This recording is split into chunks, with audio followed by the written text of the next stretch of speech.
Class 9 এর ছাত্রছাত্রীরা, আমরা গত ক্লাসে তোমাদেরকে অ্যাসিড ক্ষার লবণের হাইড্রোক্লোরিক অ্যাসিডের রাসায়নিক ধর্ম পর্যন্ত বুঝিয়েছিলাম। আজকে আমরা চলে যাচ্ছি নাইট্রিক অ্যাসিডের রাসায়নিক ধর্ম। নাইট্রিক অ্যাসিড একটা তীব্র জারক অ্যাসিড। মনে রাখবেন, নাইট্রিক অ্যাসিড কি? একটা তীব্র জারক অ্যাসিড। এবার হচ্ছে এই নাইট্রিক অ্যাসিড কার্বনেট আর বাইকার্বনেট সাথে বিক্রিয়া করে কি উৎপন্ন করে। তাহলে তোমাদের পরীক্ষায় আমি গত ক্লাসেই আলোচনা করেছিলাম যে নাইট্রিক অ্যাসিড বাইকার্বনেট সাথে বিক্রিয়া করে কি উৎপন্ন করে। এইভাবে তোমাদের দেয় না। কার্বনেট হচ্ছে Na2CO3 সোডিয়াম কার্বনেট। এই সোডিয়াম কার্বনেটের সাথে নাইট্রিক অ্যাসিড বিক্রিয়া করে কি উৎপন্ন করে, বিক্রিয়ার সমীকরণ সহ লেখো। তোমাদের এই রকম প্রশ্ন দেবে যে নাইট্রিক অ্যাসিড কার্বনেটের সাথে বিক্রিয়া করে কি উৎপন্ন করে, সমীকরণ সহ লেখো। এই রকম প্রশ্ন দেবে, বুঝতে পারছো তো? তাহলে আমরা লিখব যে নাইট্রিক অ্যাসিড কার্বনেটের সাথে Na2CO3 যার সংকেত কার্বনেট, সোডিয়াম কার্বনেটের সাথে নাইট্রিক অ্যাসিড বিক্রিয়া করে কি উৎপন্ন করে, তখন আমরা বলবো NaNO3 সোডিয়াম কার্বনেটের সাথে Na2CO3 সোডিয়াম কার্বনেটের সাথে বিক্রিয়া করে কি উৎপন্ন করছে, sodium nitrate. NaNO3 sodium nitrate plus CO2 carbon dioxide plus জল। তাহলে আমরা বলবো যে সোডিয়াম কার্বনেটের সাথে নাইট্রিক অ্যাসিড বিক্রিয়া করে কি উৎপন্ন করছে, আমরা বলবো sodium nitrate NaNO3 plus carbon dioxide plus জল। বুঝতে পেরেছো? এবার বলছে সোডিয়াম বাইকার্বনেটের সাথে নাইট্রিক অ্যাসিড বিক্রিয়া করে কি উৎপন্ন করে, বিক্রিয়ার সমীকরণ দাও। তখন আমরা বলবো sodium bicarbonate NaHCO3 sodium bicarbonate, এগুলো মুখস্থ করবে। NaHCO3 sodium bicarbonate plus HNO3 nitric acid বিক্রিয়া করে কি তৈরি করছে, sodium nitrate NaNO3 plus carbon dioxide plus জল। একই উৎপন্ন করছে। সোডিয়াম কার্বনেটের সাথে নাইট্রিক অ্যাসিড বিক্রিয়া করে যা উৎপন্ন করছে, সোডিয়াম বাইকার্বনেটের সাথেও বিক্রিয়া করে একই জিনিস উৎপন্ন করছে। তো আশা করি তোমরা বুঝতে পারছো। বিক্রিয়ার সমীকরণ আমরা দিলাম। এবার আমরা চলে আসি ক্ষারের সাথে বিক্রিয়া, অ্যাসিডের সাথে ক্ষারের বিক্রিয়া বা ক্ষারের সাথে অ্যাসিডের বিক্রিয়া। তো আমরা বলেছিলাম যে অ্যাসিডের সাথে বা ক্ষারের সাথে অ্যাসিডের বিক্রিয়ায় লবণ আর জল উৎপন্ন হবে। দেখো এখানে আমরা বলছি sodium hydroxide NaOH, caustic soda, sodium hydroxide যাকে আমরা বাংলায় বলি সোডিয়াম হাইড্রোক্সাইড হচ্ছে রাসায়নিক নাম, আমরা বাংলায় চলতি কথায় বলি কস্টিক সোডা। এই সোডিয়াম হাইড্রোক্সাইডের সাথে HNO3 অর্থাৎ নাইট্রিক অ্যাসিডের বিক্রিয়ায় কি উৎপন্ন হবে, আমরা বলবো sodium nitrate NaNO3 plus sodium nitrate হচ্ছে লবণ আর জল উৎপন্ন হবে H2O। তাহলে বুঝতে পারছো ক্ষারের সাথে অ্যাসিডের বিক্রিয়ায় সব সময় লবণ আর জল উৎপন্ন হবে, এটা মাথায় রাখবে। আর কি বলছে, আর বলছে দেখো আরেকটা দিয়েছে তোমাদেরকে ক্যালসিয়াম হাইড্রোক্সাইড। এটা হচ্ছে তীব্র ক্ষার, ক্যালসিয়াম হাইড্রোক্সাইড CaOH2, যাকে আমরা বলি বাংলায় কলিচুন। তোমরা তো সবাই জানো কলিচুন CaOH2। এর সাথে আমরা কার বিক্রিয়া করাচ্ছি, আমরা এর সাথে নাইট্রিক অ্যাসিডের বিক্রিয়া করছি HNO3। তাহলে কলিচুন আর নাইট্রিক অ্যাসিড একটা রাসায়নিক বিক্রিয়া করবে। কলিচুন হচ্ছে ক্ষার আর নাইট্রিক অ্যাসিড হচ্ছে অ্যাসিড। তাহলে ক্ষারের সাথে অ্যাসিড বিক্রিয়া করে কি উৎপন্ন করবে, লবণ আর জল। আমরা বলেছিলাম লবণ হচ্ছে তোমার CaNO3 প্লাস জল H2O। তাহলে আমরা বলতে পারি লবণ আর জল উৎপন্ন হচ্ছে। Calcium nitrate CaNO3 calcium nitrate আর H2O জল উৎপন্ন হচ্ছে। এবার আমরা চলে আসি ধাতুর সাথে বিক্রিয়া। তাহলে নাইট্রিক অ্যাসিড ধাতুর সাথে বিক্রিয়া করে কি উৎপন্ন করবে, দেখো জিঙ্কের সাথে বিক্রিয়া। জিঙ্ক হচ্ছে আমরা জানি দস্তা, জিঙ্ক হচ্ছে একটা ধাতু। এই ধাতুর সাথে নাইট্রিক অ্যাসিড বিক্রিয়া করে কি উৎপন্ন করছে, তাহলে বলছে শীতল ও লঘু, ঠান্ডা এবং পাতলা ও লঘু। নাইট্রিক অতি লঘু নাইট্রিক অ্যাসিডের সাথে জিঙ্কের বিক্রিয়া, নাইট্রিক অ্যাসিডের সাথে শীতল ও অতি লঘু মানে খুবই পাতলা নাইট্রিক অ্যাসিডের সাথে জিঙ্কের বিক্রিয়ায় কি উৎপন্ন হচ্ছে? জিঙ্ক নাইট্রেট, জিঙ্ক নাইট্রেট আর নাইট্রাস অক্সাইড প্লাস আর কি হবে? জল উৎপন্ন হবে। তাহলে আমরা বলবো শীতল ও অতি লঘু নাইট্রিক অ্যাসিডের সাথে জিঙ্ক ধাতুর বিক্রিয়ায় কি কি উৎপন্ন হচ্ছে? আমরা বলবো জিঙ্ক নাইট্রেট আর আমরা দেখতে পাচ্ছি নাইট্রাস অক্সাইড আর জল উৎপন্ন হবে। বিক্রিয়ার সমীকরণ দাও, তখন তোমরা লিখবে Zn প্লাস HNO3 জিঙ্কের সাথে নাইট্রিক অ্যাসিডের বিক্রিয়া কি উৎপন্ন হচ্ছে? দেখো zinc nitrate ZnNO3 whole twice, ZnNO3 whole twice zinc নাইট্রেটের এটা সংকেত plus nitrous oxide N2O nitrous oxide আর জল তোমরা তো সবাই জানো H2O। তাহলে আমরা দেখলাম জিঙ্কের সাথে অতি লঘু শীতল আর অতি লঘু নাইট্রিক অ্যাসিড একটা রাসায়নিক বিক্রিয়া করলো, বিক্রিয়া করে কি তৈরি করলো? Zinc nitrate ZnNO3 whole twice zinc nitrate, nitrous oxide N2O nitrous oxide আর জল H2O। তাহলে আমরা বুঝতে পারছি জিঙ্ক একটা ধাতু, ধাতুর সাথে আমরা শীতল ও অতি লঘু নাইট্রিক অ্যাসিড বিক্রিয়া করলো, বিক্রিয়া করে কি তৈরি করলো? Zinc nitrate ZnNO3 whole twice nitrous oxide N2O আর কি উৎপন্ন করলো? জল H2O। তাহলে তোমরা বুঝতে পারছো আশা করি। আচ্ছা, এবার আমরা চলে যাচ্ছি দেখো পরের প্রশ্নে। তাহলে আমাদের দেখতে পাচ্ছি এবার শীতল ও নাপিগুরু, শীতল ও নাপিগুরু নাইট্রিক অ্যাসিডের সাথে অর্থাৎ 1:1 অনুপাতে নাইট্রিক অ্যাসিডের সাথে জিঙ্কের বিক্রিয়ায় কি উৎপন্ন হবে? Zinc nitrate, nitric oxide, nitrous oxide না, আগেরটা কিন্তু নাইট্রাস ছিল, এখানে নাইট্রিক অক্সাইড আর জল উৎপন্ন হচ্ছে। দেখো চেঞ্জ হয়ে গেল চট করে। তাহলে আমরা বলবো যে শীতল ও নাপি লঘু, তাহলে অর্থাৎ শীতল ও নাপি লঘু নাইট্রিক অ্যাসিড কোন অনুপাত? 1:1 অনুপাতে আমরা যদি বিক্রিয়া করি তাহলে অ্যাসিডের সাথে জিঙ্কের যদি বিক্রিয়া করি কি উৎপন্ন হবে? জিঙ্ক নাইট্রেট, এটা ঠিকই আছে ZnNO3 whole twice zinc nitrate আর নাইট্রিক অ্যাসিড, নাইট্রিক অ্যাসিড কি? NO, nitric oxide, nitric oxide হচ্ছে NO নাইট্রিক অক্সাইড আর জল উৎপন্ন হচ্ছে। ভালো করে মুখস্থ করবে। আর উষ্ণ আর গাঢ় নাইট্রিক অ্যাসিড, গরম এবং গাঢ় বলতে ঘন নাইট্রিক অ্যাসিড, এর সাথে জিঙ্কের আমরা বিক্রিয়া ঘটাচ্ছি। উষ্ণ আর গাঢ় নাইট্রিক অ্যাসিড, উষ্ণ আর গাঢ় নাইট্রিক অ্যাসিডের সাথে আমরা জিঙ্কের বিক্রিয়া ঘটাচ্ছি। কি উৎপন্ন হবে তাহলে? জিঙ্ক নাইট্রেট, নাইট্রোজেন ডাই অক্সাইড আর জল। তাহলে ভালো করে মুখস্থ করবে। তাহলে আমরা উষ্ণ আর গাঢ় নাইট্রিক অ্যাসিডের সাথে আমরা জিঙ্ক ধাতুর বিক্রিয়া ঘটালাম, কি উৎপন্ন হবে? আমরা বলবো জিঙ্ক নাইট্রেট, প্রতি ক্ষেত্রে জিঙ্ক নাইট্রেটটা থাকছে ZnNO3 whole twice zinc nitrate আর কি উৎপন্ন হচ্ছে?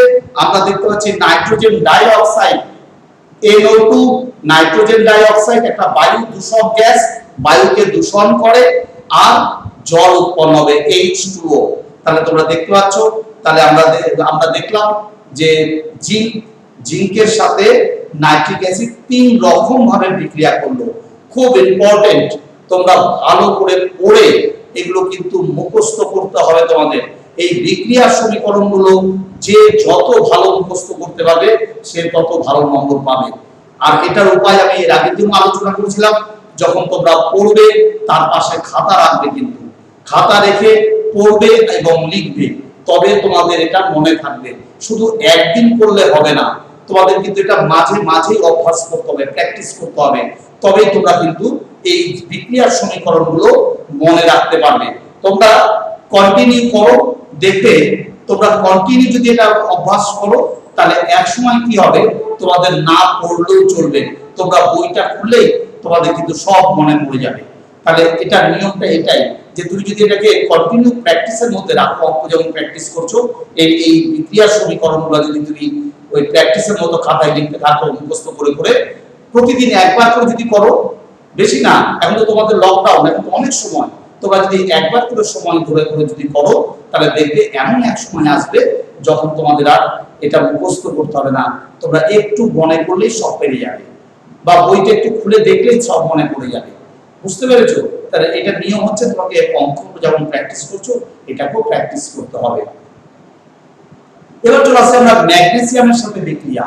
ম্যাগনেসিয়ামের সাথে কার বিক্রিয়া? নাইট্রিক অ্যাসিডের বিক্রিয়া, ধাতুর সাথে অ্যাসিডের বিক্রিয়া। তাহলে আমরা বলবো কার কি রকম? বলছে শীতল ও অতি লঘু নাইট্রিক অ্যাসিডের সাথে ম্যাগনেসিয়ামের বিক্রিয়ায় ম্যাগনেসিয়াম নাইট্রেট হাইড্রোজেন গ্যাস উৎপন্ন হবে। ম্যাগনেসিয়াম কি রকম নেব আমরা? আমরা নাইট্রিক অ্যাসিডটা কি রকম নেব? শীতল অতি লঘু, শীতল ও অতি লঘু নাইট্রিক অ্যাসিডের সাথে ম্যাগনেসিয়াম হচ্ছে ধাতু, এই ধাতুর বিক্রিয়ায় কি উৎপন্ন হচ্ছে? আমরা বলবো magnesium nitrate MgNO3 magnesium nitrate, আর তোমার জল ম্যাগনেসিয়াম নাইট্রেট আর হাইড্রোজেন গ্যাস উৎপন্ন হচ্ছে। আমরা এটাই দেখব, ম্যাগনেসিয়াম নাইট্রেট আর হাইড্রোজেন গ্যাস উৎপন্ন হবে। তাহলে ম্যাগনেসিয়াম নাইট্রেটের সংকেত আমরা কি বলবো? MgNO3 whole twice. তাহলে আমরা বলবো দেখো magnesium Mg plus HNO3, magnesium আর নাইট্রিক অ্যাসিড এটা একটা রাসায়নিক বিক্রিয়া করছে, কি উৎপন্ন করবে? ম্যাগনেসিয়াম নাইট্রেট MgNO3, Mg ব্র্যাকেটের মধ্যে NO3 ব্র্যাকেটের বাইরে 2 অর্থাৎ whole twice, MgNO3 whole twice. ঠিক আছে?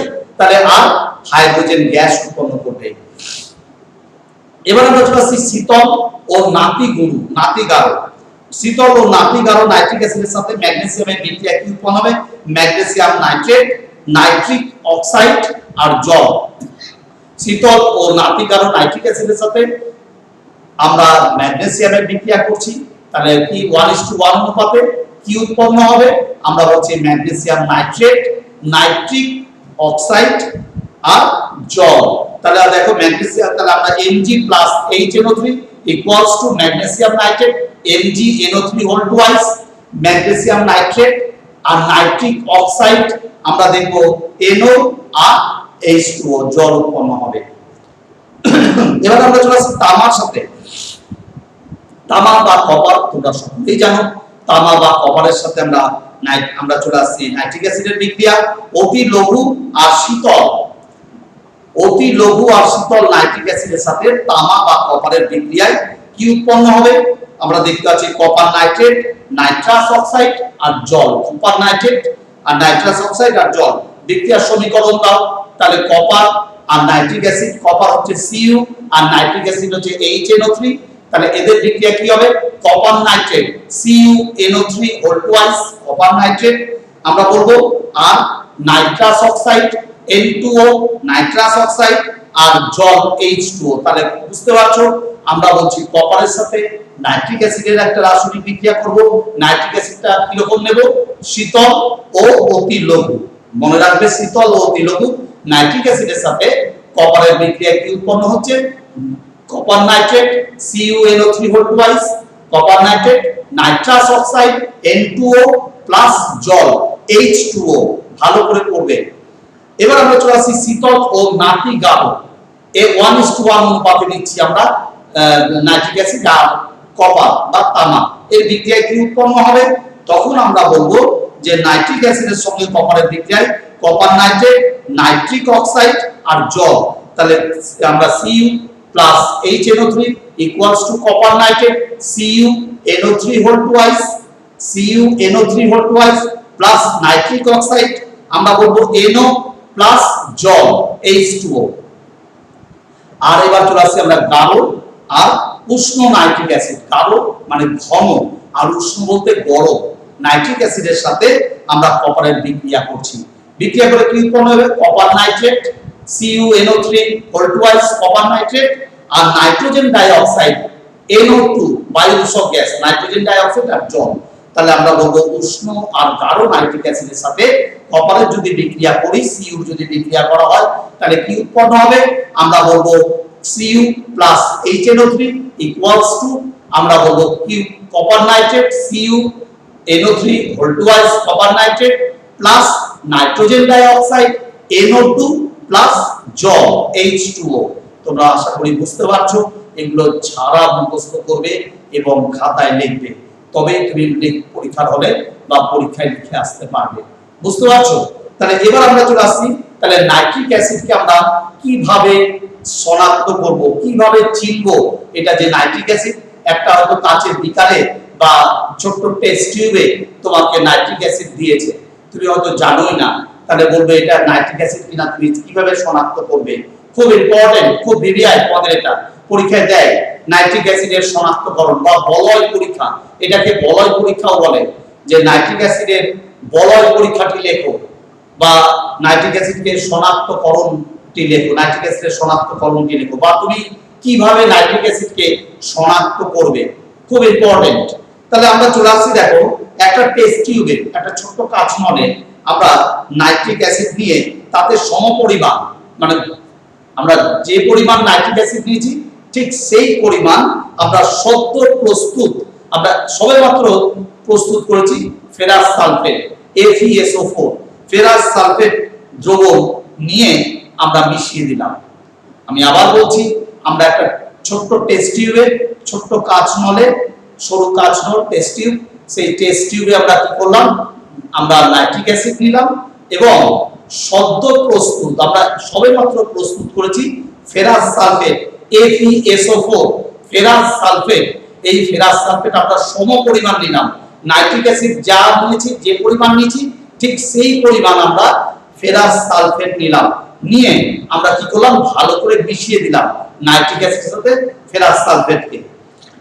এবং কি করলাম, টেস্ট টিউবটিকে ঠান্ডা জলে আমরা রেখে দিলাম, ঠান্ডা জলে রেখে ঠান্ডা করলাম। কেন?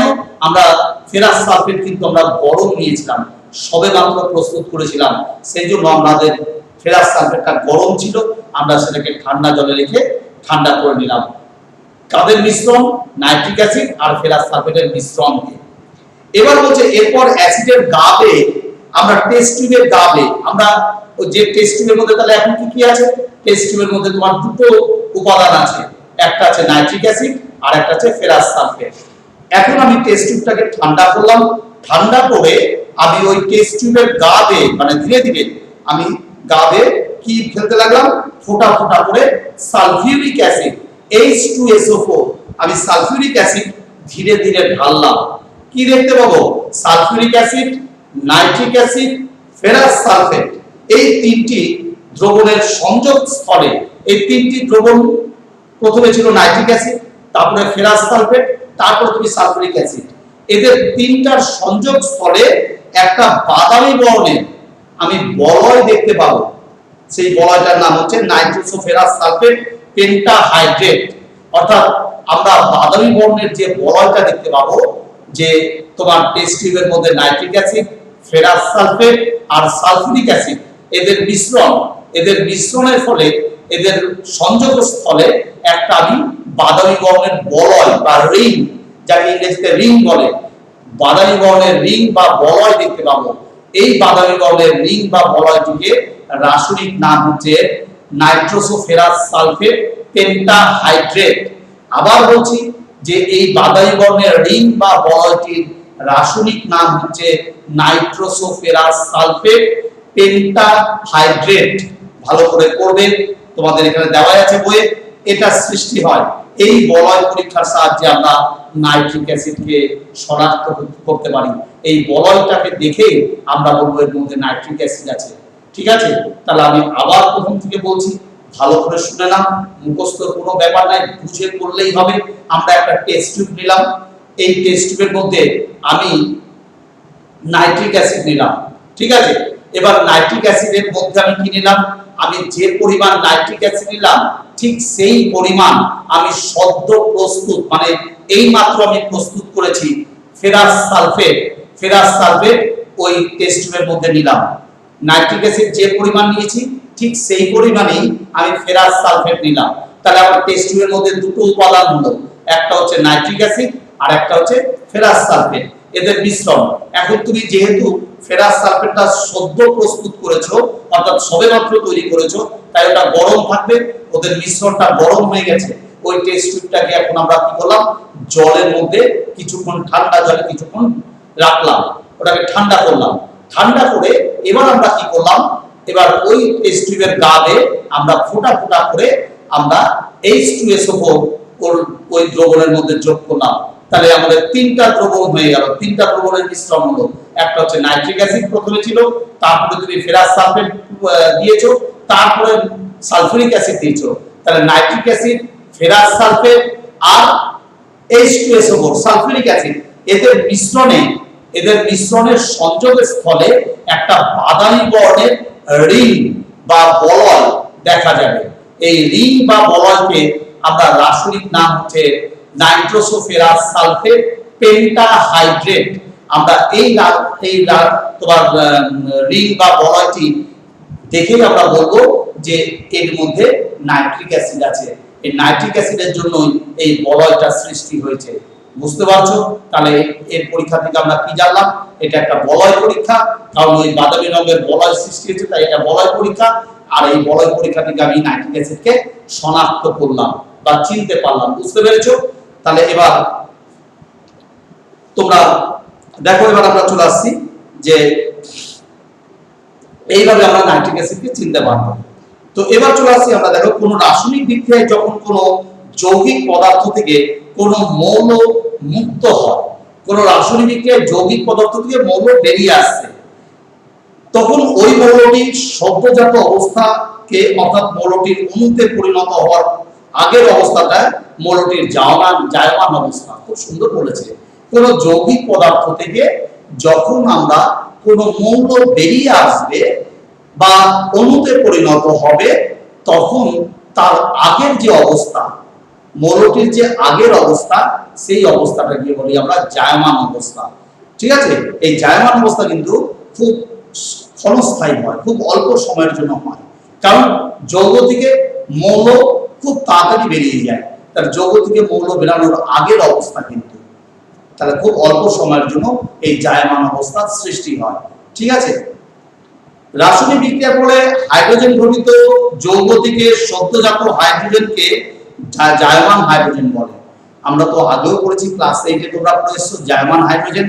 রাসায়নিক বিক্রিয়ার ফলে হাইড্রোজেন ঘটিত যৌগ থেকে সদ্যজাত হাইড্রোজেন বেরিয়ে যাওয়াকেই আমরা জায়মান হাইড্রোজেন বলি। এই জায়মান হাইড্রোজেন পারমাণবিক অবস্থায় থাকে বলে জায়মান হাইড্রোজেনের বিজারণ ক্ষমতা আণবিক হাইড্রোজেনের চেয়ে অনেক বেশি। এই জায়মান হাইড্রোজেনের তোমার রাসায়নিক ক্ষমতা বা বিজারণ ক্ষমতা পারমাণবিক হাইড্রোজেনের থেকে অনেক বেশি হয়। বর্তমানে তথাকথিত জায়মান হাইড্রোজেন বা জায়মান অক্সিজেন এই ধারণা অপ্রয়োজনীয় বলে পরিগণিত হয়েছে। বলছে বর্তমানে এটাকে আর ধরা হয় না। মনে রাখবে, জায়মান হাইড্রোজেন, জায়মান অক্সিজেন ধরা হয় না। এবার আমরা চলে আসি সোডিয়াম হাইড্রোক্সাইডের অর্থাৎ ক্ষার। আমরা তো অ্যাসিডের রাসায়নিক ধর্ম দেখলাম, আমরা তিনটা অ্যাসিডের রাসায়নিক ধর্ম দেখে আসলাম। একটা প্রথমে দেখলাম আমরা সালফিউরিক অ্যাসিড, তারপরে আমরা দেখলাম হাইড্রোক্লোরিক অ্যাসিড, আর তারপরে শেষে দেখলাম নাইট্রিক অ্যাসিড। এবার আমাদের বলছে একটা ক্ষার। ক্ষার কি? সোডিয়াম হাইড্রোক্সাইড, যেটাকে আমরা কস্টিক সোডা বলি, NaOH, সোডিয়াম হাইড্রোক্সাইড। এই সোডিয়াম হাইড্রোক্সাইড ক্ষার, এর কিছু রাসায়নিক ধর্ম আছে। এই রাসায়নিক ধর্মগুলো আমরা নিয়ে আলোচনা করব। দেখো অ্যাসিডের সাথে ক্ষারের বিক্রিয়া বলছে যে হাইড্রোক্লোরিক অ্যাসিড, তোমাদের পরীক্ষায় এভাবে দিতে পারে যে হাইড্রোক্লোরিক অ্যাসিডের সাথে সোডিয়াম হাইড্রোক্সাইডের বিক্রিয়া ঘটানো হলো, কি উৎপন্ন হবে? তখন তো আমরা তো জানি যে অ্যাসিডের সাথে ক্ষারের বিক্রিয়া বা ক্ষারের সাথে অ্যাসিডের বিক্রিয়ায় লবণ আর জল উৎপন্ন হয়। এ তো আমরা আগেও পড়েছি, আবার এখনো জানতে পারছি যে হাইড্রোক্লোরিক অ্যাসিড আর সোডিয়াম হাইড্রোক্সাইড অর্থাৎ কস্টিক সোডা, এদের বিক্রিয়া কি উৎপন্ন হবে? আমরা বলছি সোডিয়াম ক্লোরাইড লবণ, NaCl, সোডিয়াম ক্লোরাইড লবণ, আর জল H2O উৎপন্ন হবে। আমরা আগেও পড়েছি, তাই না? আবার এবার হচ্ছে তোমাকে সালফিউরিক অ্যাসিডের সাথে সোডিয়াম হাইড্রোক্সাইডের বিক্রিয়া কি উৎপন্ন হবে? তাহলে আমরা বলবো সালফিউরিক অ্যাসিডের সাথে সোডিয়াম হাইড্রোক্সাইড বা কস্টিক সোডার বিক্রিয়ায় কি উৎপন্ন হবে? আমরা বলবো সোডিয়াম বাইসালফেট লবণ, NaHSO4, সোডিয়াম বাইসালফেট লবণ, আর সোডিয়াম সালফেট লবণ, NaSO4, সোডিয়াম সালফেট লবণ, আর জল। তাহলে আমরা বলবো দেখো সোডিয়াম হাইড্রোক্সাইড আর সালফিউরিক অ্যাসিড, এদের একটা রাসায়নিক বিক্রিয়া করলাম, কি উৎপন্ন হবে? সোডিয়াম বাইসালফেট লবণ, NaHSO4, সোডিয়াম বাইসালফেট লবণ, আর জল H2O উৎপন্ন হবে। আবার আমরা সোডিয়াম হাইড্রোক্সাইডের সাথে সালফিউরিক অ্যাসিডের আবার বিক্রিয়া করলাম, কি উৎপন্ন হবে? সোডিয়াম সালফেট লবণ Na2SO4 Na2SO4 সোডিয়াম সালফেট লবণ আর জল H2O উৎপন্ন হবে। এবার আমরা বলছি নাইট্রিক অ্যাসিডের সাথে আমরা সোডিয়াম হাইড্রোক্সাইডের বিক্রিয়া, নাইট্রিক অ্যাসিড আর সোডিয়াম হাইড্রোক্সাইড, অ্যাসিড আর ক্ষার, আবার লবণ জল উৎপন্ন হবে, তাহলে আমরা বলবো সোডিয়াম নাইট্রেট লবণ আর জল উৎপন্ন হবে NaNO3 প্লাস H2O, তাহলে আমরা HNO3 প্লাস NaOH, HNO3 হচ্ছে নাইট্রিক অ্যাসিড, NaOH হচ্ছে তোমার সোডিয়াম হাইড্রোক্সাইড, এদের রাসায়নিক বিক্রিয়া কি উৎপন্ন হবে? NaNO3 সোডিয়াম নাইট্রেট আর লবণ আর জল H2O উৎপন্ন হবে। তোমরা আশা করি বুঝতে পারছো। এবার আমরা বলছি ধাতুর সাথে বিক্রিয়া। ধাতুর সাথে কার বিক্রিয়া হবে? আমরা বলছি অ্যালুমিনিয়ামের সাথে বিক্রিয়া, কার বিক্রিয়া? সোডিয়াম হাইড্রোক্সাইড অর্থাৎ caustic soda NaOH, caustic soda বিক্রিয়া। তাহলে আমরা বলছি সোডিয়াম হাইড্রোক্সাইডের সাথে সঙ্গে অ্যালুমিনিয়াম চূর্ণ মিশিয়ে উত্তপ্ত করা হবে। তোমাদের পরীক্ষা এটা দেবে যে গাঢ় সোডিয়াম হাইড্রোক্সাইডের সাথে অ্যালুমিনিয়াম চূর্ণ মিশিয়ে আমরা উত্তপ্ত করলাম, কি ঘটবে? সমীকরণ সহ লেখো। তখন তোমাদের বলতে হবে যে সোডিয়াম অ্যালুমিনেট লবণ আর হাইড্রোজেন গ্যাস উৎপন্ন হবে। দেখো অ্যালুমিনিয়াম Al আর কস্টিক সোডা অর্থাৎ সোডিয়াম হাইড্রোক্সাইড NaOH, তাহলে কস্টিক সোডা দ্রবণে আমরা অ্যালুমিনিয়ামের টুকরো মিশিয়ে দিলাম, তাহলে কি অ্যালুমিনিয়াম চূর্ণ বা টুকরো মিশিয়ে দিলাম, কি ঘটবে? তো তখন আর জল বিক্রিয়া করে কি উৎপন্ন হবে? আমরা বলবো sodium aluminate NaAlO3 sodium aluminate NaAlO2 sodium aluminate লবণ আর হাইড্রোজেন গ্যাস উৎপন্ন হবে, H2 গ্যাস উৎপন্ন হবে। জিঙ্কের সাথে বিক্রিয়া, জিঙ্ক ধাতুর সাথে তোমার কার বিক্রিয়া? সোডিয়াম হাইড্রোক্সাইডের বিক্রিয়া অর্থাৎ NaOH সোডিয়াম হাইড্রোক্সাইডের বিক্রিয়া, কি উৎপন্ন হবে? তখন আমরা বলছি দেখো সোডিয়াম হাইড্রোক্সাইড তোমার দ্রবণে আমরা জিঙ্কের টুকরো বা চূর্ণ মিশিয়ে দিলাম, কি ঘটবে? তোমাদের পরীক্ষায় প্রশ্ন করবে যে সোডিয়াম হাইড্রোক্সাইডের দ্রবণে জিঙ্ক বা দস্তার টুকরো মিশিয়ে দেওয়া হলো, কি ঘটবে? সমীকরণ সহ লেখো। তখন তোমাদের বলতে হবে যে উত্তপ্ত করলে সোডিয়াম জিঙ্কেট লবণ আর হাইড্রোজেন গ্যাস উৎপন্ন হবে, তাহলে আমরা বলছি Zn plus NaOH sodium hydroxide আর জিঙ্ক এর একটা রাসায়নিক বিক্রিয়া করবে, করে কি তৈরি করবে? Sodium zincate Na2ZNO2 sodium zincate Na2 আর ZNO2 sodium zincate plus hydrogen gas H2 উৎপন্ন হবে। আশা করি তোমরা বুঝতে পারছো। তাহলে খুব ভালো করে বিক্রিয়ার সমীকরণগুলি মুখস্থ করবে এবং লিখবে। এবার আমরা চলে আসছি অ্যাসিড ও ক্ষারের নিরাপদ ব্যবহার। অ্যাসিড আর ক্ষার যে আমরা ব্যবহার করব তার জন্য তো আমাদের নিরাপদে ব্যবহার করতে হবে, কারণ অ্যাসিডও আমাদের ক্ষতি এবং ক্ষারও আমাদের কিন্তু ত্বকের সংস্পর্শে কিন্তু ক্ষতির সৃষ্টি করে। অ্যাসিড, যে কোনো অ্যাসিড আমাদের ত্বকের পক্ষে ক্ষতিকারক হতে পারে, আবার যে কোনো ক্ষার আমাদের ত্বকের সংস্পর্শে কিন্তু ক্ষতিকারক হতে পারে। তাই জন্য আমাদের অ্যাসিড আর ক্ষার যখন আমরা ব্যবহার করব সেটাকে কিন্তু নিরাপদে ব্যবহার করতে হবে। তোমরা আশা করি বুঝতে পারছো আমার কথা। তো আমরা চলে যাচ্ছি, দেখো গাঢ় অ্যাসিড আর ক্ষার নিয়ে কাজ করার সময় খুব সতর্কতা অবলম্বন করতে হয়। তুমি গাঢ় অ্যাসিড নিয়ে কাজ করছো বা গাঢ় ক্ষার নিয়ে কাজ করছো, তোমাকে কিন্তু খুব সতর্কতা অবলম্বন করতে হবে। যেমন H2SO4 এবং HNO3, sulphuric acid, nitric acid, তুমি জামা কাপড় যদি পরে তাহলে জামা কাপড় কিন্তু পুড়ে যাবে। সালফিউরিক অ্যাসিড দেখা গেল তোমার জামায় পড়েছে, তাহলে তোমার জামাটা কিন্তু পুড়ে যাবে। নাইট্রিক অ্যাসিড দেখা যাচ্ছে তোমার জামায় পড়েছে কোনো কারণে, তোমার জামাটা কিন্তু পুড়ে যাবে। ঠিক আছে? আবার তাই ল্যাবে বা ল্যাবরেটরিতে কাজ করার সময় অ্যাপ্রন পরতে হয়। অ্যাপ্রন একটা পোশাক আছে, যে পোশাকটা পরলে এইসব অ্যাসিড যদি ওর মধ্যে পড়ে তাহলে কোনো ক্ষতি হয় না। ঠিক আছে? অ্যাপ্রন পরতে হয় ল্যাবে। ল্যাবে যারা কাজ করে তারা একটা সাদা রঙের পোশাক পরে নেয়, সেটা হচ্ছে অ্যাপ্রন বলে। গাঢ় সালফিউরিক অ্যাসিড আর হাইড্রোক্লোরিক অ্যাসিডের গন্ধ কিন্তু তীব্র ঝাঁঝালো। গাঢ় সালফিউরিক অ্যাসিড আর গাঢ় নাইট্রিক অ্যাসিড, এদের যদি আমরা গন্ধ নেওয়া হয় তাহলে গন্ধ যদি আমরা শুকি তাহলে কি দেখবো? তীব্র ঝাঁঝালো, আমাদের না চোখ না ঝাঁঝালো জ্বালা করবে যদি এদের গন্ধ নেওয়া হয়, ঠিক আছে, তীব্র ঝাঁঝালো। আর এই অ্যাসিড থেকে নির্গত বাষ্প শ্বাসরোধী, অর্থাৎ আমাদের কিন্তু শ্বাস গ্রহণ করতে বা আমরা পারবো না ঠিকঠাক ভাবে যদি এই অ্যাসিড বাষ্প যদি আমরা আমাদের নিঃশ্বাসের সাথে প্রবেশ করে, তাহলে কিন্তু আমাদের শ্বাসকষ্ট হবে, ঠিক আছে, শ্বাসরোধী অর্থাৎ শ্বাসকষ্ট হয়ে যাবে। সেই জন্য বলছে এটা খুব মারাত্মক। আর তাই লক্ষ্য রাখতে হবে যাতে অ্যাসিড বাষ্প নাকে প্রবেশ না করে। এই যে বলছে আমাদের কিন্তু খেয়াল রাখতে হবে এই সালফিউরিক অ্যাসিড বাষ্প বা নাইট্রিক অ্যাসিড বাষ্প আমাদের নাকে যেন কোনো মতে প্রবেশ না করে, এটা কিন্তু আমাদের খেয়াল রাখতে হবে, ঠিক আছে। তাহলে তীব্র অ্যাসিড ও ক্ষার শরীরের কোনো অংশ যদি পড়ে, আমাদের ত্বকের সংস্পর্শে যদি আসে, তাহলে কিন্তু আমাদের জ্বালা করবে, ঠিক আছে, সেই ত্বক পুড়ে যাবে।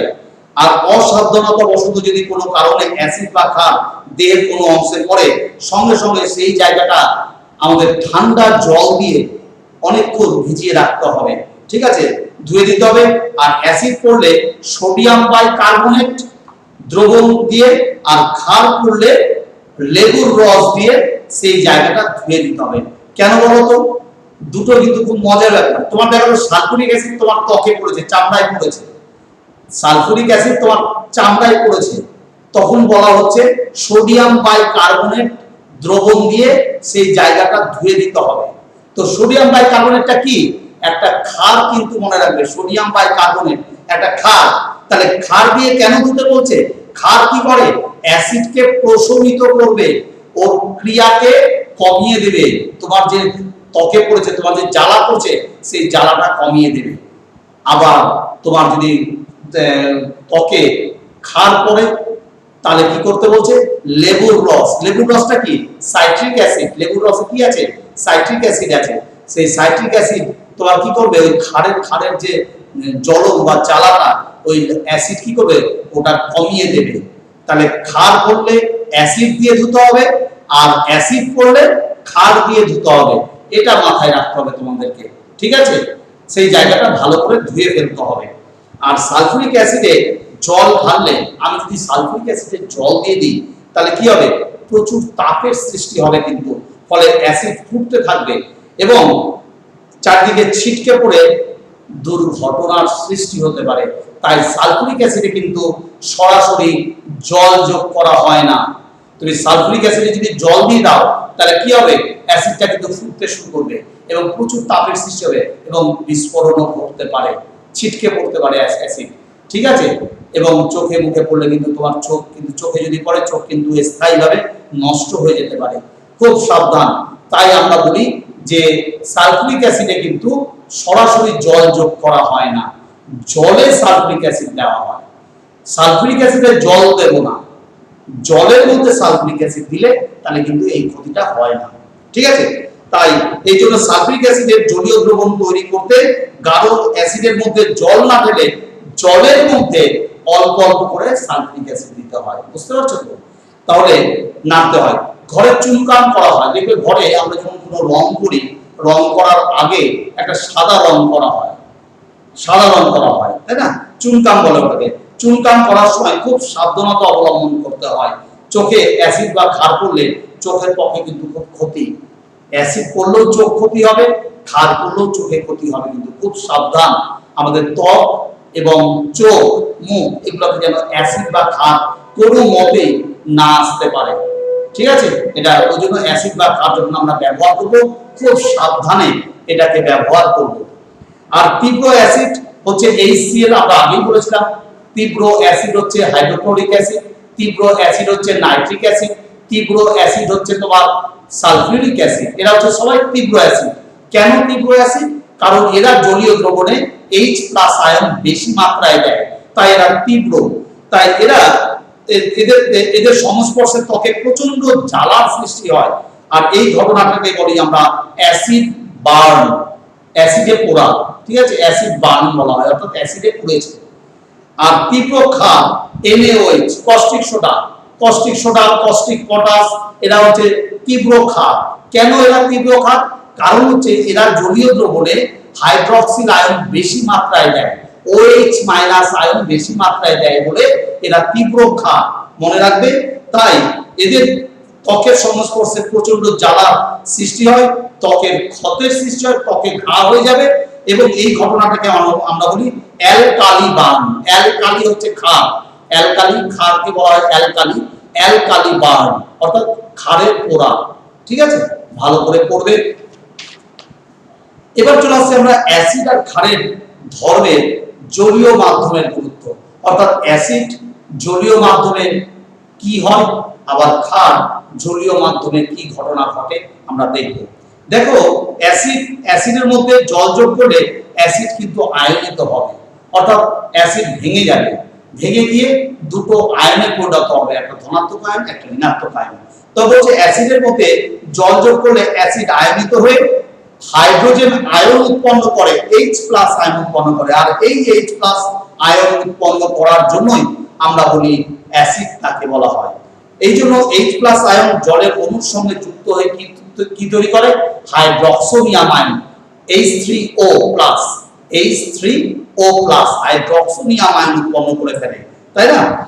যেমন হাইড্রোক্লোরিক অ্যাসিড জলীয় দ্রবণে আয়নিত হয়, HCl জলের মধ্যে মিশালে কি হবে, H+ আয়ন আর ক্লোরাইড আয়ন, H+ আয়ন আর ক্লোরাইড আয়ন উৎপন্ন হবে। এই H+ আয়ন জলের অণুর সাথে আবার যুক্ত হয়ে কি তৈরি করছে, হাইড্রক্সোনিয়াম আয়ন উৎপন্ন করে ফেলছে।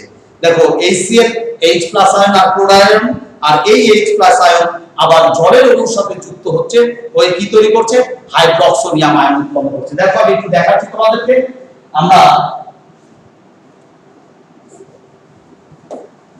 দেখো, আমরা বলছে HCl এর বিয়োজিত হচ্ছে, HCl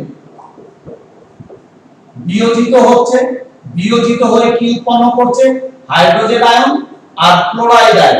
এই হাইড্রোজেন আয়ন আবার জলের অণুর সাথে যুক্ত হচ্ছে, জলের অণুর সাথে যুক্ত হয়ে কি তৈরি করছে, হাইড্রক্সোনিয়াম আয়ন, H3O, হাইড্রক্সোনিয়াম আয়ন উৎপন্ন করে ফেলছে। খুব ইম্পর্টেন্ট জিনিস, তোমরা ভালো করে পড়বে।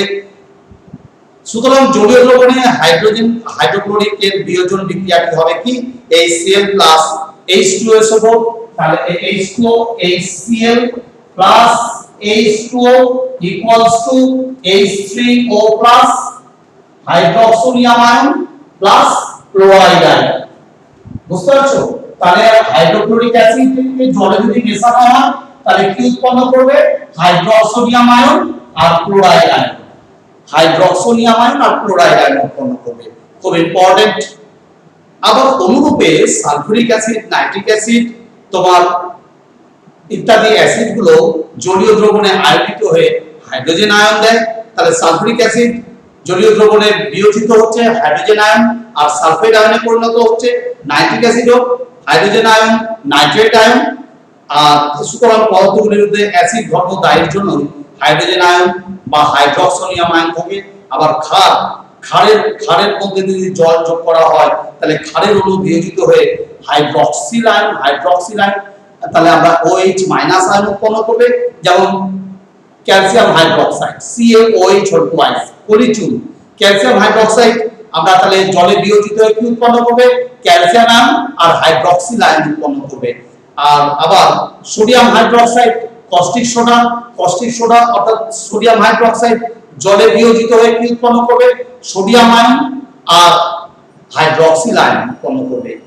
তো এই ক্ষারের জন্য, এই ক্ষার ধর্মের জন্য দায়ী কে, ক্ষার ধর্মের জন্য দায়ী হচ্ছে হাইড্রক্সিল আয়ন, OH- আয়ন। তোমরা প্রত্যেকে জানো। সুতরাং অ্যাসিড ও ক্ষারের ধর্ম প্রকাশের জন্য জলীয় মাধ্যম কিন্তু অবশ্যই প্রয়োজন। অ্যাসিড আর ক্ষার এদের ধর্ম আমরা যদি জানতে চাই বা প্রকাশ করতে চাই তাহলে কিন্তু জলীয় মাধ্যম একান্ত প্রয়োজন। জলীয় মাধ্যম ছাড়া অ্যাসিডের ধর্ম জানা যাবে না, জলীয় মাধ্যম ছাড়া ক্ষারের ধর্ম জানা যাবে না। তোমরা আশা করি বুঝতে পারছো। তাহলে আমরা এবার চলে আসছি, দেখো একটা পরীক্ষা করে নিই, তাহলে ব্যাপারটা আমাদের পরিষ্কার হয়ে যাবে আরো। দেখো, পরীক্ষা হচ্ছে একটা টেস্ট টিউবে বা ছোট্ট কাঁচ নলে আমরা শুকনো সোডিয়াম বাইকার্বনেটের গুঁড়ো নিলাম, শুকনো সোডিয়াম বাইকার্বনেটের গুঁড়ো নিলাম, আর তার মধ্যে টার্টারিক অ্যাসিড নিলাম এবং কেলাস নিলাম, টার্টারিক অ্যাসিডের দানা নিলাম। দানা নিয়ে আমরা মিশিয়ে দিলাম সোডিয়াম বাইকার্বনেটের সাথে মিশিয়ে দিলাম। কি দেখতে পাবো? বলছে কোনো বুদবুদ বেরাবে না। আমরা সোডিয়াম বাইকার্বনেটকে গুঁড়ো করে নিলাম, মিহি করে নিলাম, গুঁড়ো। ওর মধ্যে আমি কি করলাম? টার্টারিক অ্যাসিডের আমরা কেলাস বা দানা যোগ করে দিলাম। যোগ করে কি দেখতে পাবো? কোনো বুদবুদ সৃষ্টি হবে না। শুকনো অবস্থায় সোডিয়াম বাইকার্বনেট আর টার্টারিক অ্যাসিডের মধ্যে কোনো রাসায়নিক বিক্রিয়া হবে না। পরিষ্কার বলছে। তাহলে এবার কি করতে হবে? এবার আমরা টার্টারিক টেস্ট টিউবে শুকনো সোডিয়াম বাইকার্বনেটের গুঁড়ো আর টার্টারিক অ্যাসিড আবার নিলাম, কেলাস নিলাম, নিয়ে ওর মধ্যে আমরা জল যোগ করে দিলাম। দেখো এবার কি হচ্ছে? বলছে বুদবুদ আকারের গ্যাস নির্গত হবে। যেই জল যোগ করেছি বুদবুদ আকারের গ্যাস নির্গত হবে। সোডিয়াম বাইকার্বনেট আর টার্টারিক অ্যাসিডের জলীয় দ্রবণ পরস্পরের সাথে বিক্রিয়া করে রাসায়নিক বিক্রিয়া শুরু করে। ঠিক আছে? তাহলে জলীয় মাধ্যমে এরা বিক্রিয়া করবে। তাহলে আমরা দেখলাম যে অ্যাসিড আর ক্ষারের বিক্রিয়া জলীয় মাধ্যম ছাড়া হবে না। জলীয় মাধ্যম অবশ্যই প্রয়োজন। এবার হচ্ছে পিএইচ। পিএইচ পিএইচ কি আমরা জানবো? পিএইচ হচ্ছে এমন একটি স্কেল, যে স্কেলের সাহায্যে আমরা কোনো পদার্থ ক্ষার না অ্যাসিড, কোনো দ্রবণ ক্ষার না অ্যাসিড আমরা এই স্কেলের সাহায্যে জানতে পারবো। দেখো বলছে একটি দ্রবণ আম্লিক বা অ্যাসিড বা না ক্ষারকীয় তা নির্ভর করে ওই দ্রবণে উপস্থিত হাইড্রক্সিল আয়ন বা হাইড্রোজেন আয়ন। বলছে কোনো দ্রবণ অ্যাসিড কিনা জানতে আমরা কি করি?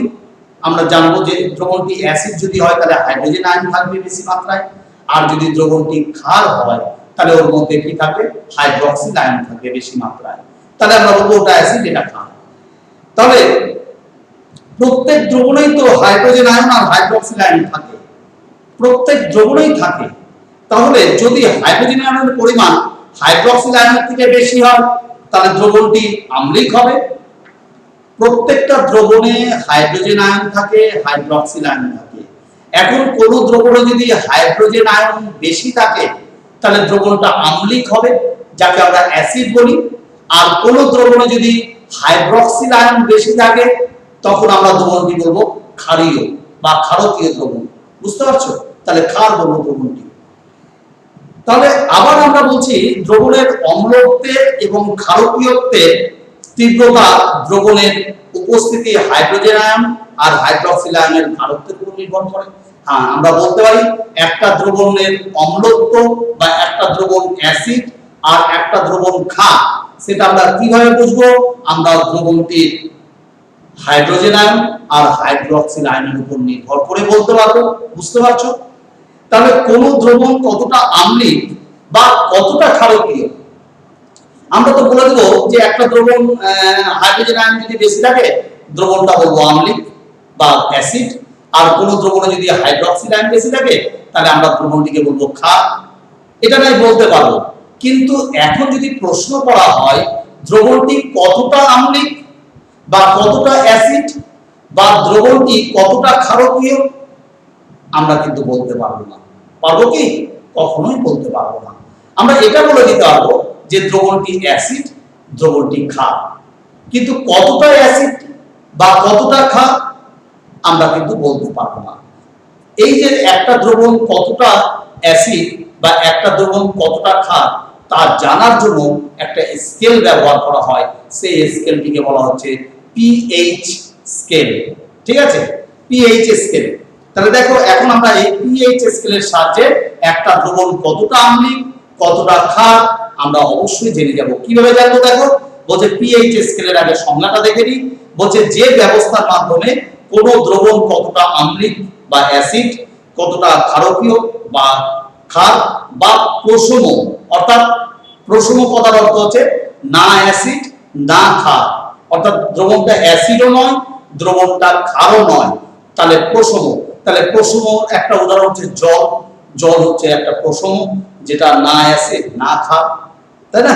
প্রশম দ্রবণ যেমন জল, যেমন আমরা পিএইচ এর মান হচ্ছে 7, তো আম্লিক দ্রবণের পিএইচ এর মান যদি 7 এর কম হয়, 7 এর কম অর্থাৎ 0 পর্যন্ত হয়, আবার তখন আমরা সেটা বলবো আম্লিক। অর্থাৎ আমরা 7 থেকে 0 অর্থাৎ আমরা যদি 7 থেকে বাঁদিকে যাই তাহলে দ্রবণটি কিন্তু অ্যাসিড। আবার 7 যদি হয়, স্কেলে 7 যদি হয় 7, তাহলে ওটা হবে প্রশম। আর 7 পর থেকে 14 পর্যন্ত আমরা সেটাকে বলবো ক্ষারকীয়। তাহলে বুঝতে পারছো, তাহলে জলের মান হচ্ছে 7, আম্লিক দ্রবণের পিএইচ এর মান হচ্ছে 7 এর থেকে কম অর্থাৎ 7 এর থেকে 0 পর্যন্ত, আর ক্ষারকীয় দ্রবণের পিএইচ এর মান হচ্ছে 7 এর থেকে বেশি 14 পর্যন্ত। পিএইচ স্কেলে কেমন হয় তা নিচে দেখানো হচ্ছে। দেখো পিএইচ স্কেলটা কেমন হয়, বলছে 7 হচ্ছে তোমার, আমরা একটু স্কেলটা আঁকি তাহলে তোমরা বুঝতে পারবে।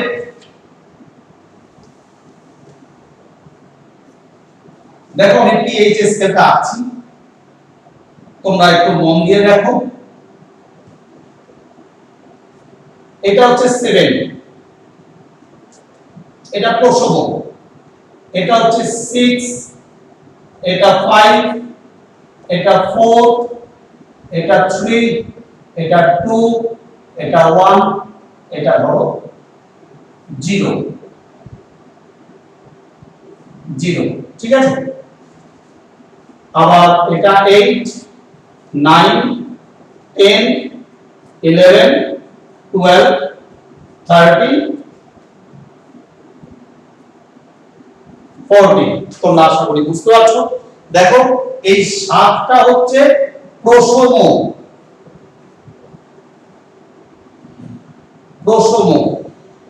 এই 7। আর এই দেখো এই 7 থেকে আমরা যদি এই দিকে যাই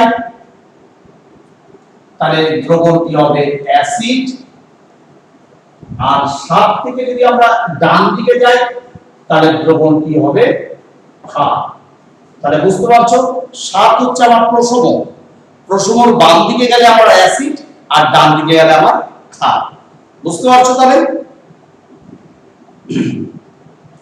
তাহলে দেখো একটি দ্রবণের পিএইচ বলছে 3, একটি দ্রবণের পিএইচ বলছে 3 আর অন্য একটি দ্রবণের পিএইচ বলছে 5। তবে বুঝতে হবে দুটি দ্রবণই আম্লিক, অর্থাৎ দুটো দ্রবণই হচ্ছে অ্যাসিড দ্রবণ, কিন্তু প্রথম দ্রবণটি দ্বিতীয় দ্রবণ অপেক্ষা বেশি অ্যাসিড।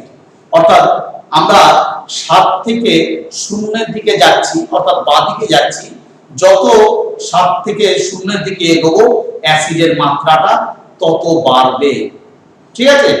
আবার 7 থেকে আমরা 14 এর দিকে যাচ্ছি অর্থাৎ ডান দিকে যত এগিয়ে যাব 14 এর দিকে যত এগোবো ক্ষারের মাত্রাটা তত বাড়বে। বুঝতে পারছো? আমাদের এখন একটা উদাহরণ দিচ্ছে, কোন দ্রবণের পিএইচ এর মান 3 এবং কোন দ্রবণের পিএইচ এর মান 5। তাহলে আমরা বলবো দুটি দ্রবণই কিন্তু অ্যাসিড, দুটো দ্রবণই কিন্তু অ্যাসিড। কেন? একটা 3 আর একটা পিএইচ 5, অর্থাৎ 7 এর থেকে 0 এর দিকে গেলে আমরা 5 আর 3 কে পাবো। তাহলে প্রথম দ্রবণটা তোমার কি বলেছে, প্রথম দ্রবণটা 3 আর দ্বিতীয় দ্রবণটা হচ্ছে 5। তাহলে আমাদের দুটো দ্রবণ, তাহলে এই প্রথম দ্রবণটা তো 3 আর দ্বিতীয় দ্রবণটি 5, দুটোই অ্যাসিড বলবো, কিন্তু প্রথম দ্রবণটা বেশি অ্যাসিড, বেশ তীব্র অ্যাসিড। কেন? আমরা যত 7 থেকে যত 0 এর দিকে যাব অ্যাসিডের মাত্রাটা বাড়তে থাকবে। বুঝতে পেরেছো? আবার আমরা 7 থেকে যত 14 এর দিকে যাব, 7 এর পর 8, 9, 10, 11, 12, 13, 14, 7 থেকে যত 14 এর দিকে এগোবো তত ক্ষারের মাত্রাটা বাড়তে থাকবে, তীব্র হবে। তাহলে বুঝতে পারছো? তাহলে আমরা আবার বলছে দুটো দ্রবণের পিএইচ এর মান বলছে 9 আর 12, প্রথম দ্রবণটা 9 আর দ্বিতীয় দ্রবণটা 12। তাহলে দুটো দ্রবণই হচ্ছে ক্ষার, আমরা বলবো দুটো দ্রবণই ক্ষার, কিন্তু 9 যে দ্রবণটি সেটা কম ক্ষারকীয়, কিন্তু 12 যে দ্রবণটি সেটা তীব্র ক্ষারকীয়, বেশি ক্ষার। আমরা বলবো বিজ্ঞানীরা এক ধরনের কাগজও তৈরি করেছেন। বিজ্ঞানীরা তো এই স্কেল আবিষ্কার করেছেন, আমরা দেখলাম যে স্কেলের সাহায্যে একটা দ্রবণ কতটা ক্ষারকীয়, একটা দ্রবণ কতটা অ্যাসিড সেটা আমরা জানতে পারলাম। কিন্তু বিজ্ঞানীরা আরো একটা জিনিস আবিষ্কার করেছেন, একটা কাগজ আবিষ্কার করেছেন, যে যাকে আমরা পিএইচ কাগজ বলি। দ্রবণের পিএইচ কাগজ ডুবিয়ে তার রং দেখে দ্রবণটি আম্লিক না ক্ষারকীয় না প্রশম তাও নির্ণয় করা যায়। কিরকম? দেখো একটা দিয়েছে তোমাদের এখানে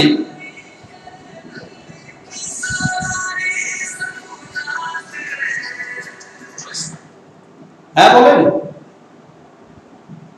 হ্যাঁ হ্যাঁ বল বল।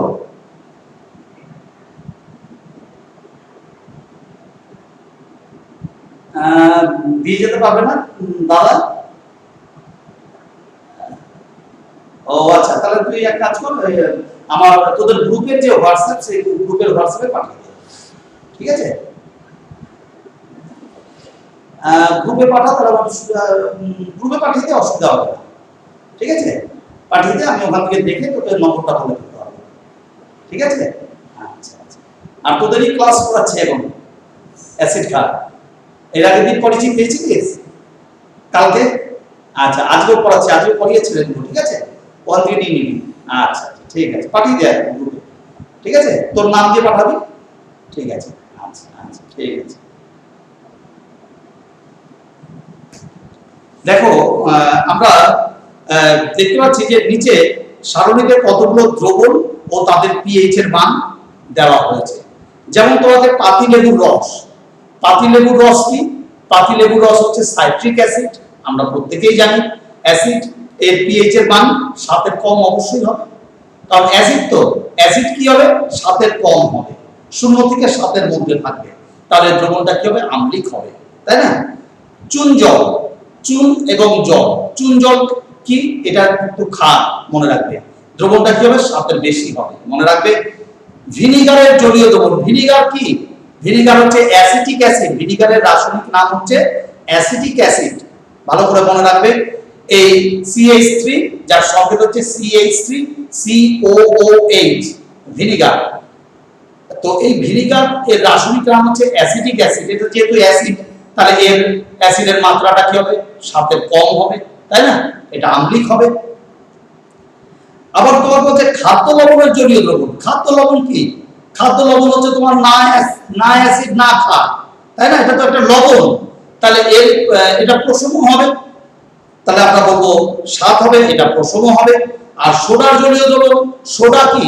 কস্টিক সোডা হতে পারে, সোডিয়াম হাইড্রোক্সাইড, কস্টিক পটাশ হতে পারে, sodium potassium hydroxide, KOH, caustic potash. তো আমরা বলছি এটা যেহেতু ক্ষার, সোডা যেহেতু ক্ষার, এটা নিশ্চয়ই 7 এর বেশি হবে, এটা ক্ষারকীয় হবে, বুঝতেই পারছো, ঠিক আছে? তাহলে আমরা চলে আসছি এবার। দেখো,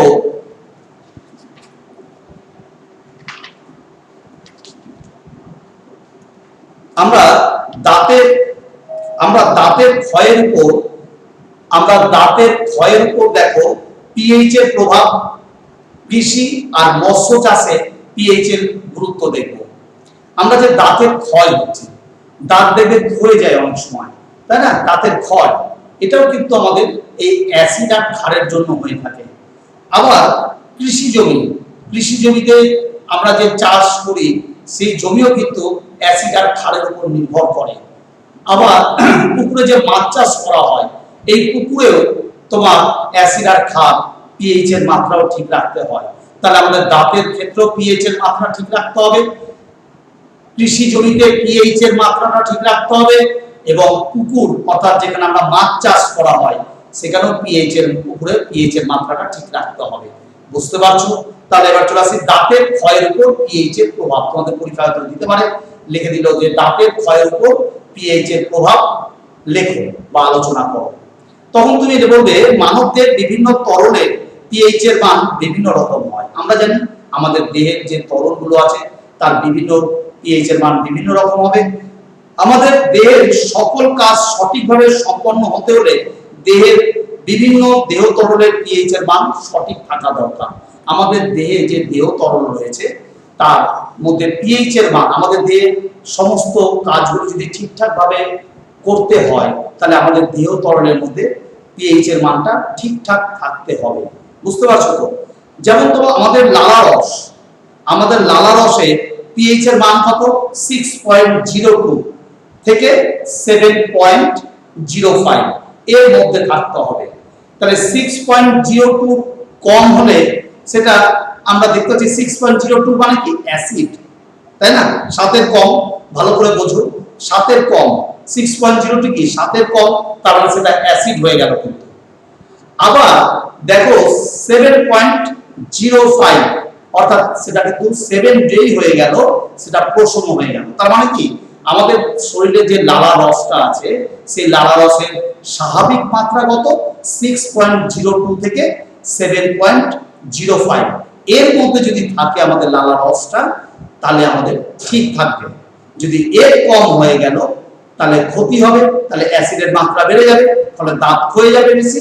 আবার 7.05 এর যদি বেশি হয়ে যায়, তাহলে 7.05 এর বেশি হলে আমাদের দেহে ক্ষার বেশি হবে, কারণ 7 পর থেকে শুরু হয়ে যায় ক্ষার, তাহলে ক্ষারের মাত্রাটা বেড়ে যাবে আমাদের দেহে, তাহলে আমাদের সেই ক্ষেত্রে দাঁতের ক্ষয় হবে, দুই ক্ষেত্রেই ক্ষয় হবে। তাহলে স্বাভাবিক মাত্রা কত? 6.05 থেকে 7.05, 6.02 থেকে 7.05। আমাদের লালারসের পিএইচ এর মান যদি 6.02 এর কম হয়, অর্থাৎ লালারস কিন্তু আম্লিক হয়ে যাবে, আমি যেটা তোমাদের একটু আগে বললাম। তাহলে দাঁতের এনামেল, আমাদের শরীরের সবচেয়ে শক্ত অংশ হচ্ছে আমাদের দাঁতের এনামেল। ভালো করে মনে রাখবে, আমাদের দেহের সবচেয়ে শক্ত অংশ কোনটা? দাঁতের এনামেল, অর্থাৎ দাঁতটা যে সাদা অংশ নিয়ে গঠিত, সেটা আমরা দাঁতের এনামেল বলি। সেই এনামেলটি হচ্ছে শক্ত অংশ, সবচেয়ে সেই শক্ত অংশটি কিন্তু ক্ষয়ে যেতে থাকবে। আর দাঁতের এই এনামেল যদি ক্ষয়ে যায়, তাহলে দাঁত কিন্তু ক্ষয়ে তোমার দাঁত নষ্ট হয়ে যাবে, তাহলে তাই ক্ষতিগ্রস্ত হবে এবং দাঁত ক্ষয়ে যাবে। তাহলে বুঝতে পারছো? এবার কৃষি জমি যেখানে আমরা চাষবাস করা হয়, বিভিন্ন ফসলের চাষ করা হয়, সবজির চাষ করা হয়, তাই না? তো বলছে চাষের জমিতে অতিরিক্ত অ্যামোনিয়াম সালফেট সার, আমরা অ্যামোনিয়াম সালফেট সার জমিতে যদি লাগাতার ব্যবহার করতে থাকি বা ক্রমাগত ব্যবহার করতে থাকি, তাহলে জমি কিন্তু একসময় কি হবে? আম্লিক হয়ে যাবে, অ্যাসিড হয়ে যাবে। অ্যামোনিয়াম সালফেট সার দিলে কি হবে? দিলে ফসল তোমার কিন্তু ভালো হবে, কিন্তু একদিকে ফসল ভালো হচ্ছে কিন্তু জমির ক্ষতি হচ্ছে। তুমি লাগাতার যদি অ্যামোনিয়াম সালফেট সার ব্যবহার করতেই থাকো, এক সময় সেই জমি কিন্তু আর সেই জমিতে আর চাষ করা যাবে না, অর্থাৎ সেই জমিটা কি হয়ে যাবে? আম্লিক হয়ে যাবে, অর্থাৎ সেই জমিতে অ্যাসিডের পরিমাণটা বেড়ে যাবে, ফলে জমিটা আর ফসল উৎপাদন করতে পারবে না। সেটাই বলছে, চাষের জমিতে অতিরিক্ত অ্যামোনিয়াম সালফেট সার ব্যবহার করলে মাটি কিন্তু আম্লিক হবে, অর্থাৎ অ্যাসিড হয়ে যাবে। এছাড়া অন্যান্য কারণেই মাটি আম্লিক হয়ে থাকে, আরো অনেক কারণ আছে যেখানে মাটি আম্লিক হয়ে পড়ে।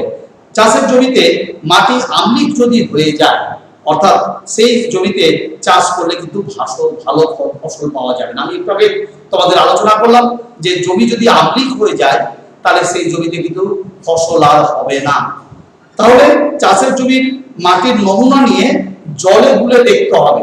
চাষের জমির মাটি নেওয়া হয়, নিয়ে সেই মাটিকে জলে গুলে দেখতে হয় এবং পিএইচ কাগজের মধ্যে ডোবানো হয়, ডুবিয়ে দেখতে হয় যে সেই জমিতে পিএইচ কাগজ কি মাত্রা নির্দেশ করছে, কোন মাত্রাটা নির্দেশ করছে, আমরা সেটা জানতে পারবো। তাহলে যদি আমরা দেখি কাগজ ডোবালে পিএইচ এর মান যদি 7 এর কম হয়, তাহলে আমরা বলবো 7 এর কম হয়ে গেলে তাহলে বুঝতে হবে মাটি কিন্তু আম্লিক হয়ে যাবে। তখন জমিতে পরিমাণ মতো চুন মেশাতে হবে। কেন? আমরা জানি অ্যাসিডকে প্রশমিত করতে গেলে ক্ষার দরকার হয়। অ্যাসিডকে প্রশমিত কে করবে? ক্ষার করবে। ক্ষারকে চুন হচ্ছে একটা ক্ষার, তখন সেই মাটিতে পরিমাণ মতো চুন মেশানো হয়। তাহলে চুন কি করবে? সেই অ্যাসিডের মাত্রাটাকে কমিয়ে দেবে, ফলে মাটিটি চাষের উৎপাদন করতে, অর্থাৎ ফসল উৎপন্ন করতে সক্ষম হবে। বুঝতে পারছো? তাহলে অতিরিক্ত আমরা চুন মাটিতে অতিরিক্ত অ্যাসিডের সঙ্গে বিক্রিয়া করে অতিরিক্ত অ্যাসিডকে প্রশমিত করবে, অর্থাৎ অ্যাসিডের ক্রিয়াটাকে কমিয়ে দেবে, ফলে সেই জমি আমরা তখন চাষ করতে পারবো। বুঝতে পারছো?